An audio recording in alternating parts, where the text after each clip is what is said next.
चंद्रबली रानी चंद्रावती के प्रसंग अपने सबके बीच सुनावे ले जा रहलो हैं। जे हमरा से गलती त्रुटि होई ते बच्चा समझ के धर्म पंडाल में दान करबे।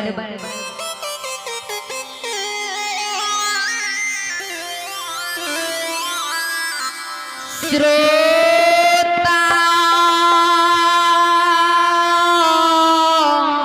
जियो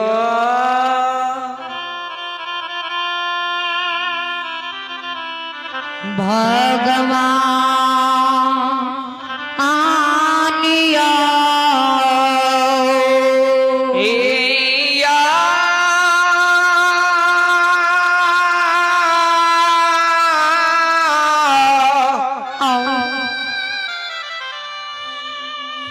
लीला कहानी सजना जिस सत्यवादी राजा चंद्रबली के चौथा पनुमर बुढ़ारी वेश में रानी चंद्रावती के गर्भ से एक गुरु ज्योति बाबा के बचनदाल नगर अछमितपुर में पांच गो संतान जन्म लेलकै।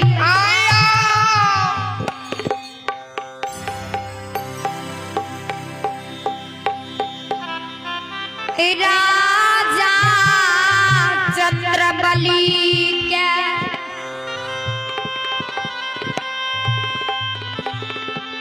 अछमितपुर में एक लाड़ पुरैन में 5 गो बेटा जना रानी चंद्रावती के गर्भ से लेलकै। जे बड़ बड़ लीला बड़ बड़ रचना रच के धर्मराज बाबा महारुद्र बजरंगबली भाट पमरा के रूप में सत्यवादी राजा चंद्रबली रानी चंद्रावती के पांच गो बेटा के आए अछमितपुर में मार दिलकै। धर्मराज बाबा राजा रानी के नहीं धन संपत्ति रहे दिलकै, नहीं महल अटारी नहीं कोठा सोफा, नहीं राजा रानी के सूते के लिए चटाई रहले, नहीं डेढ़िया पर टाट, नहीं डेढ़िया पर बुखारी, नहीं राजा रानी के अछमितपुर में हाथी चार घोड़ा घोड़सवार किछ नहीं रहले। यानी एक क्या के धर्मराज बाबा छीन लेलकै राजा।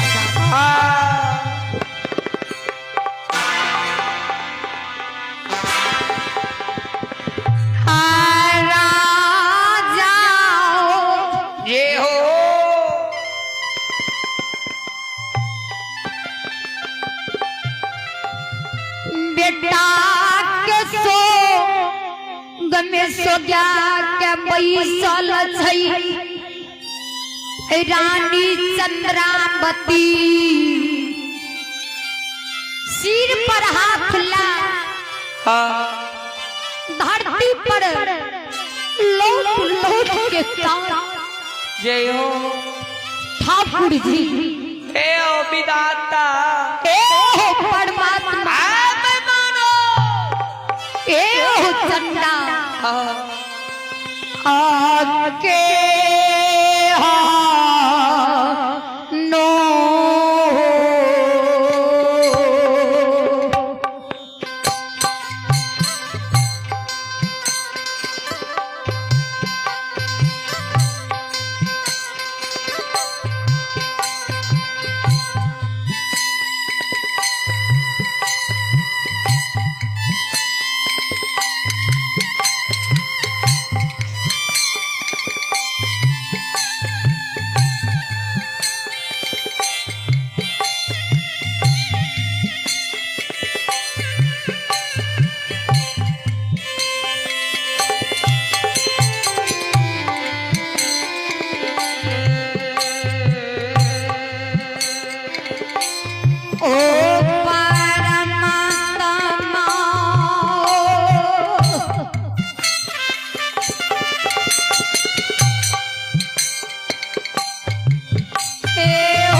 हमर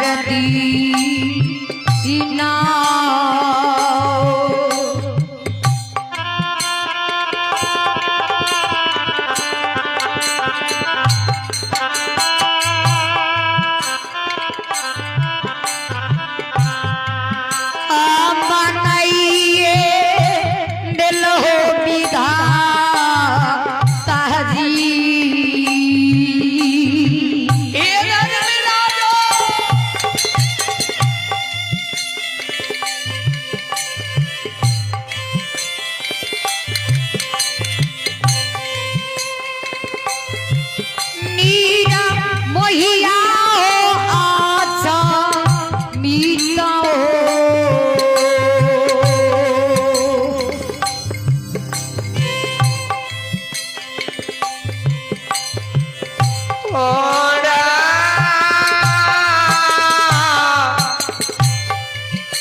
चलू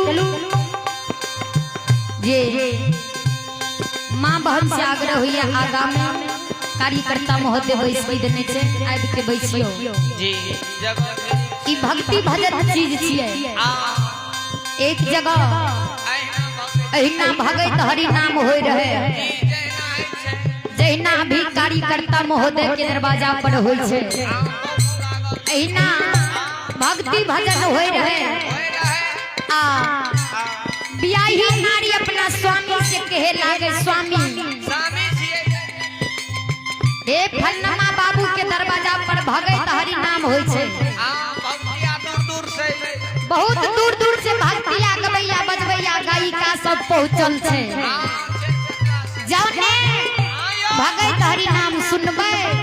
बड़ा सुंदर सुंदर बानी बोले छै सब दिन त सुनबे करे छियै खा के जाओ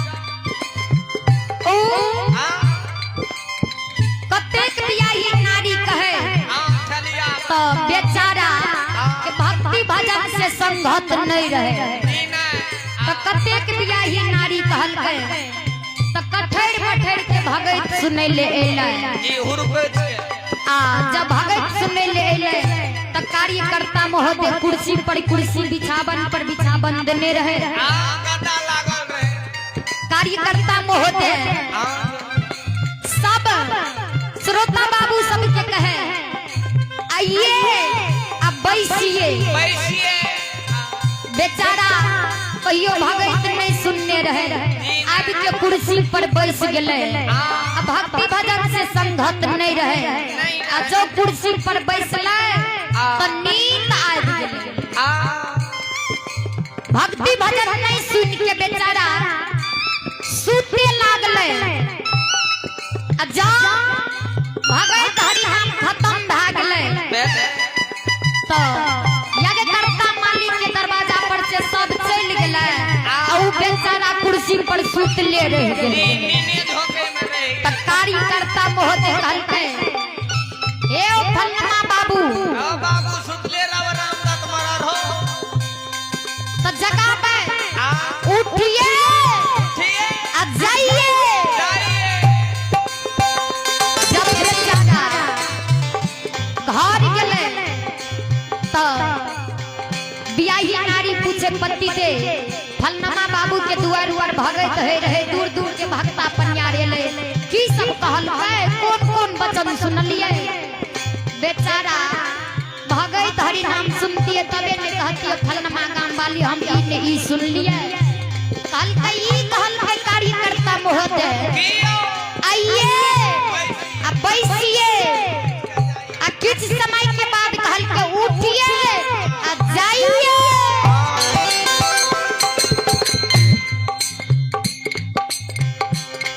बियाही नारी कहलकै धो अहाँ बुड़बक छियै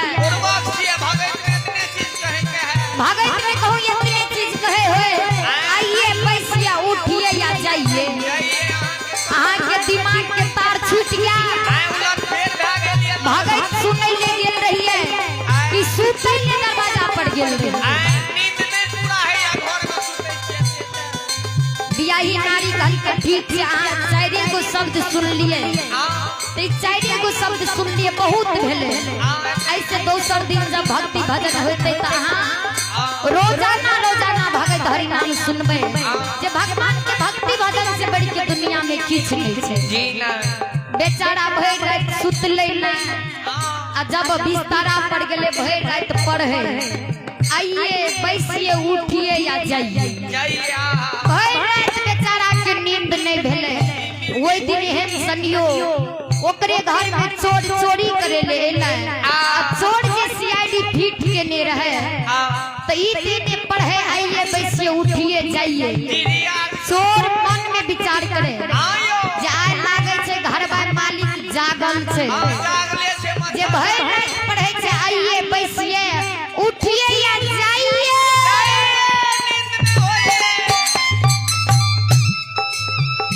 आय लागे छै ई घरवा मालिक जागले छै तो एहन काम नहीं होय के चाहिए जे चारे गो शब्द पढ़बे आइए बैसिए उठिए जाइए तो बहुत गड़बड़ी भे जाए चाहिए बैसिए उठिए जाइए तो श्रद्धा दिल के साथ भक्ति भजन सुनने के प्रयास करियो जे बड़ी कठिन से कार्यकर्ता महोदय 24 घंटा के संकल्प ले भक्ति भजन के ले जे दुनिया में सबसे बढ़ के होय छै भगवान के भक्ति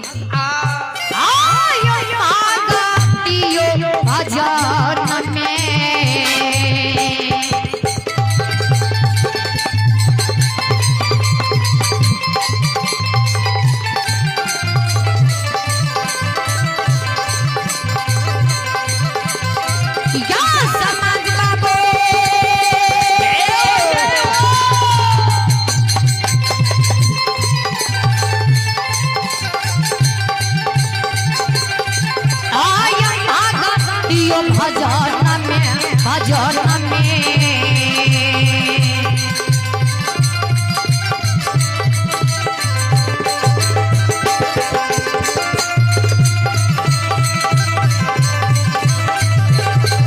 हे यो देवतारी जय धर्मराज बाबा श्री ठाकुर जी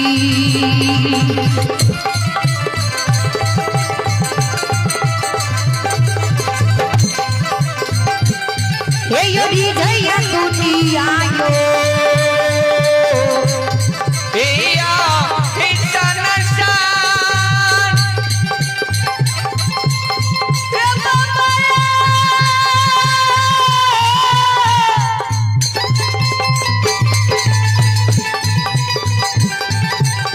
इनीला धारिया या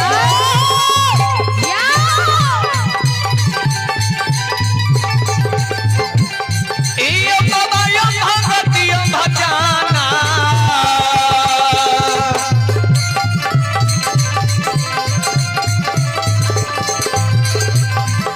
इनीला धारी भगति यो भजाना के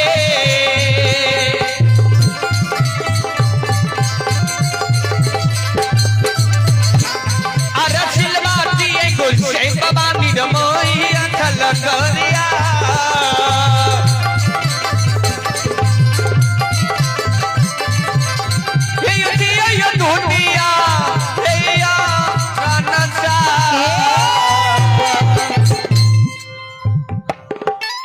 भक्ति के बस में भगवान बसइए जी